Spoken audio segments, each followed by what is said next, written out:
Mighty good questions. Oh, yeah, green shoots. I see. Tony in Arizona. Hello, Tony.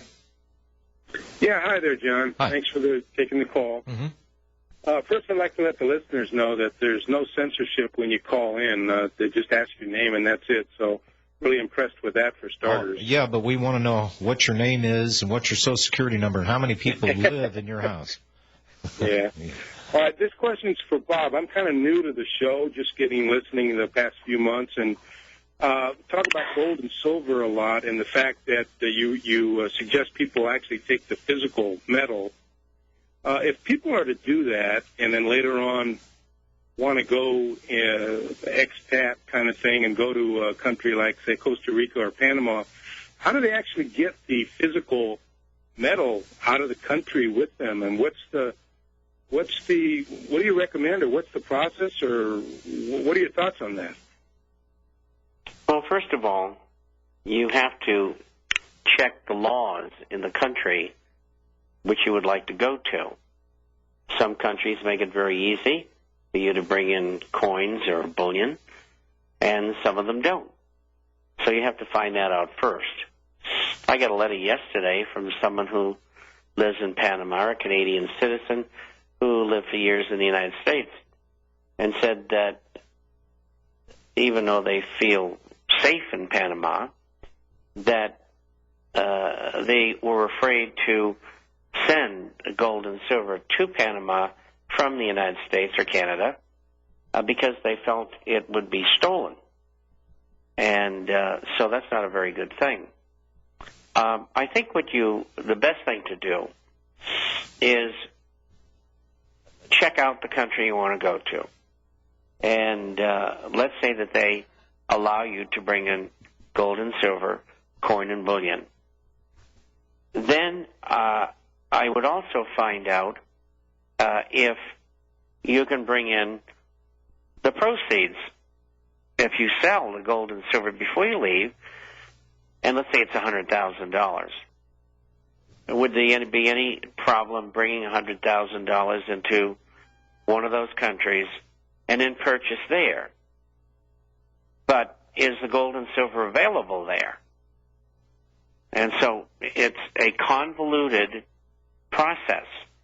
And in these countries, do you really want to keep gold and silver around? I mean, are people going to come and invade your home and try to take it away from you? So you got to choose the country that you're going to very carefully if you're going to be involved in physical possession of gold and silver.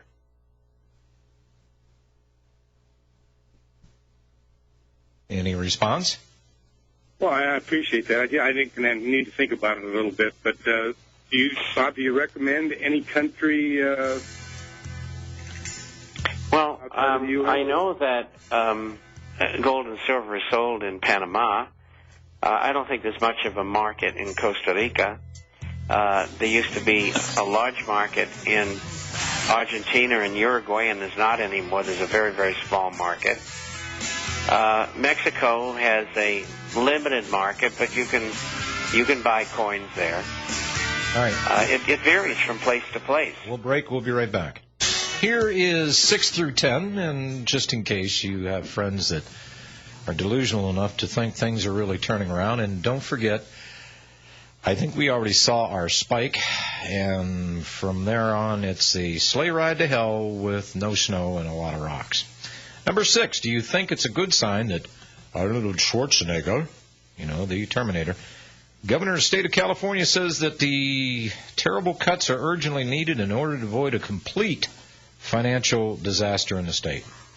But it isn't just California, number 7, that's in trouble. Dozens of U.S. states are in such bad financial shape that they're getting ready for the biggest budget cuts in decades. What do you think all of those budget cuts is going to do to the state's economies? Number 8, in March, the U.S. trade deficit widened to its highest level since December of 2008. Month after month after month, we buy much more from the rest of the world than they buy from us. Wealth is drained out of the United States at an unprecedented rate. So is the fact that the gigantic U.S. trade deficit is actually getting bigger a good sign or a bad sign for the U.S. economy?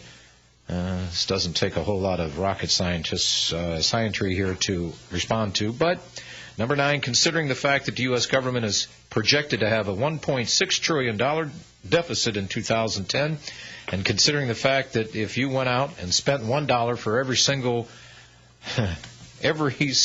second, it would take you more than 31,000 years to spend $1 trillion. Now, how can anybody in their right mind claim the U.S. economy is getting healthier when we're getting into so much debt? Number 10, U.S. Treasury Department recently announced that the U.S. government suffered a wider than expected budget deficit of $82.69 billion in April. So is the fact that the red ink in the U.S. government actually worse than projected a good sign or a bad sign? Tony in Arizona. Hello, Tony. Tony, you there?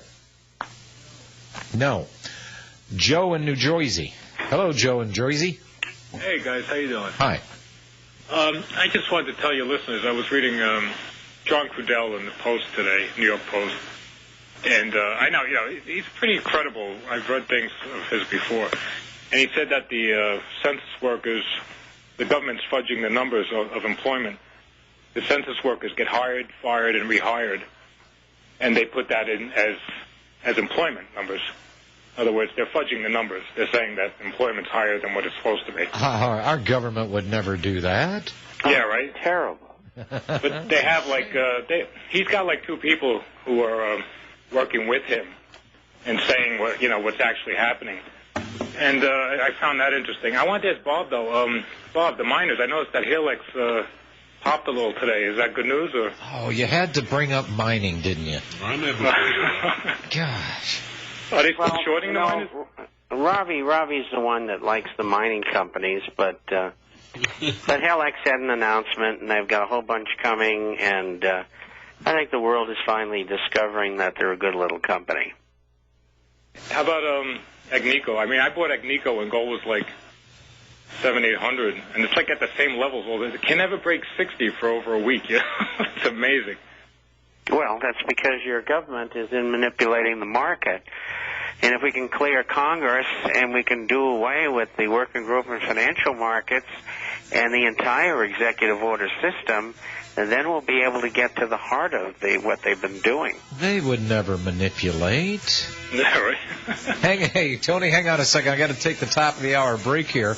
800-313-9443. Is it my imagination or the callers calling in earlier rather than waiting to the last half hour of the program so I can sit and pull my hair out and then try to get Bob to a short answer when we're leaving the airwaves?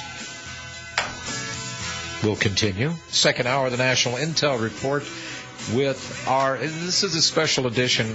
There's so many people that listen to this show, and I don't know what the attraction is. Maybe it's the information, or maybe it's the charm of my guest every Tuesday. Bob Chapman and Robbie, what's his name?